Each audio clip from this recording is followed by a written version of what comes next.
Okay, so literally days ago, Warner Bros. Announced that they bought the film rights to Shatter Me. It's officially becoming a movie franchise. Tahereh Mafi is on board as executive producer, and people are already calling it the next big YA cinematic universe, like a potential Hunger Games or Divergent moment. And the timing is honestly kind of wild for me because I finished this entire 9 book series back in 2025, and I'm only now getting around to talking about it. So this feels like exactly the right moment. Some book had me wondering, one book made me feel like I am watching a soap opera, and the ending was weirdly peaceful actually. So today, before Hollywood gets its hands on it, let's talk about what the books actually are. Full, honest, book by book series review. No spoiler shaming, just my real reactions as I went through this absolute roller coaster. Let's get into it.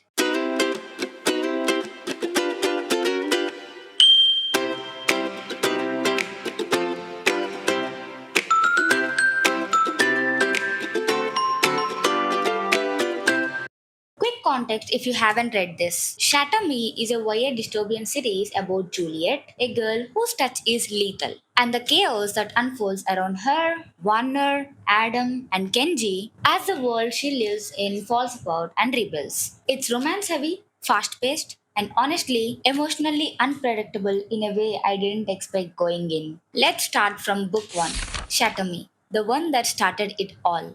I finished half of this book in one day and the other half the very next day. That should tell you everything about the pacing. It was fast, addictive.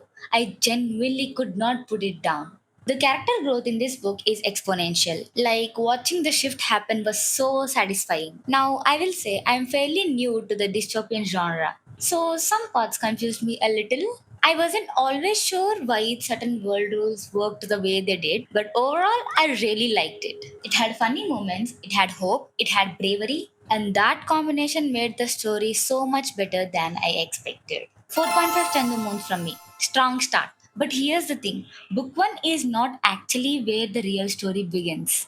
That surprised me. Book 2 is where actually everything clicks into place. Unravel Me. And honestly, this is where the actual story starts. There were exactly the twists and turns that I needed to keep going. I wanted to know what happens next, and that's the mark of a good sequel for me. We finally start seeing Warner's character growth, and we start understanding why he is the way he is. That backstory unlock changed how I saw him completely. I gave this one 3.5 Chandu Moons, slightly lower than book 1, but honestly, by the end, I was excited. Genuinely excited to keep reading the next books as soon as possible. Now, book 3. This is the one that genuinely caught me off guard in the best way. I was expecting the usual fight the villain YA arc. I did not get that. Ignite Me surprised me in the best way possible. The pacing, the twists, the emotional shifts, it kept me hooked way more than I expected. And the character development here is insane. Warner's growth from book 1 to this book genuinely shocked me. The emotional depth, the shift in his motivations, so well written. Meanwhile, Adam took a completely different turn than I imagined, almost like reading two different people.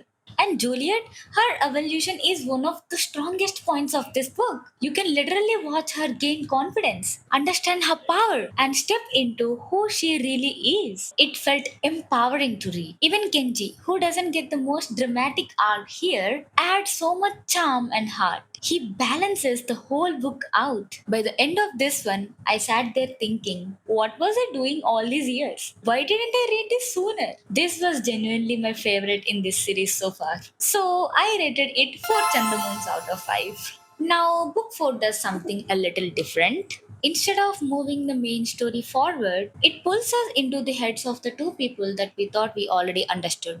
Unite Me gives us the points of view of Warner and Adam. And it's actually the mix of Destroy Me and Fracture Me, those two novellas combined into one. And these perspectives genuinely give us a much clearer understanding of both of them, how they feel, what they're actually going through underneath everything, how tough they really are, and how sudden situations changed them drastically in ways we couldn't fully see from Juliet's point of view alone. It's a quieter book in terms of plot. No spies, no big dramatic turn, but it adds real emotional texture to two characters I thought I already had figured out. Three Chandumoons from me. Not unforgettable, but genuinely worth reading if you actually want to understand Warner and Adam.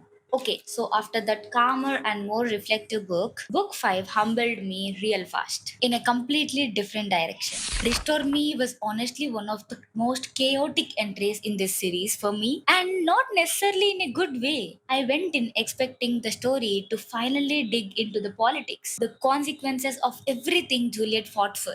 Instead, the plot takes a very unexpected turn, and not always a convincing one. Juliet spends most of this book completely overwhelmed and unsure what she is supposed to do as a leader, and the world starts to feel unstable in a way that didn't always feel intentional. And Warner, oh my god, he is so deeply in love that he practically forgets everything else happening around him. I understand the emotion, but it overshadows his arc and everything he stood for in the earlier books. There's also just a lot of dramatic reveals thrown at us all at once, and the tone shifts. At some point, this stops feeling like a dystopian sci fi and starts feeling like a full on soap opera. Even Kenji says it outright in the book, and honestly, I agree with him. I gave this 3 chandonas. It's entertaining, sure, but in a way that makes you question what on earth is happening half the time. Now, you would think after that chaos I would be tired of the drama. Nope. Book 6 turned the chaos up, and somehow I loved every second of it. Defy Me completely knocked the air out of my lungs in the most chaotic, dramatic way possible. This book is packed with revelations, and some of them genuinely made me stop and stare at the page, going, "Excuse me? What?" The new information about Juliet and her connection to Warner almost felt like something out of an Indian historical drama. Long lost connections, emotional intensity, destiny pulling two people back together. It was wild, but so addictive. And even with all the tragedy and darkness, I was still laughing at certain scenes. I don't know how Tahereh Mafi mixes pain, romance, and humor this well, but somehow it works. It feels almost wrong to enjoy it this much. I genuinely liked this one. My rating 4 Chandamoons out of 5. Emotional, confusing in the best way, dramatic as hell. After all that drama, Book 7 did something I didn't expect. It finally gave us someone else's voice, and it might be the most emotionally important book in the whole series. Find Me is the book that finally let us step into Kenji's mind, and honestly, it changed how I see his entire character. Up until now, Kenji has always been the funny one, the one who lightens every tense moment. We love him, but we never stop to think about what's actually going on inside him. This book shows us the person who jokes the most is often the one hurting the most. Kenji's point of view reveals how deeply he feels things, the loneliness, the confusion, the emotional exhaustion, even while hiding it behind humor. It's a reminder of how people who make everyone else smile often carry the heaviest weight themselves. I came out of this book appreciating Kenji so much more. His insecurities, his silent heartbreak, it all felt raw and real. Honestly, this might be the most powerful book in the series. So I rated it 4 Chandomoons. And then we reached the ending. Two books. And after everything we just went through, the ending was weirdly calm. Imagine Me felt like a quite straightforward ending. I expected high tensions and big revelations given everything that had built up. But instead, this book felt calm, predictable even. I didn't feel as emotionally invested while I was reading it. It wasn't bad. It just felt flat compared to the intensity of the previous books. But I can't deny, the conclusion itself was satisfying. Things wrap up neatly. It's the kind of ending where you close the book and think, okay, that's done. I rated it 3 Chandamoons. Then there's Believe Me, the novella. And this one feels like the emotional aftermath. Told from Warner's point of view, it gives the series a full circle moment. We begin with Juliet's voice and we end with his. That intentional choice really got me. The pacing surprised me too. For a series that once felt intense and chaotic, the ending moves much faster than expected. But instead of feeling rushed, it felt gentle, like a soft landing after a long emotional ride. I didn't feel deeply emotional reading it, but I appreciated the closure. So my rating is 4 Chandu Moons. It's a good, comforting goodbye to a series that put me through absolutely everything. So 9 books later, here's where I land. This series took me from I can't put this down to why is this a soap opera to wait. Kenji is secretly the most important character. To okay, that was actually a peaceful ending. Would I recommend it? Yes, but with the right expectations. If you go in expecting a tightly plot dystopian series with serious world building throughout, you might get frustrated around book 5. But if you go in ready for drama, emotional whiplash, genuinely brilliant character work, especially Warner and Kenji, and a story that isn't afraid to be messy, you are going to have a great time. Personally, my favorite was Ignite Me.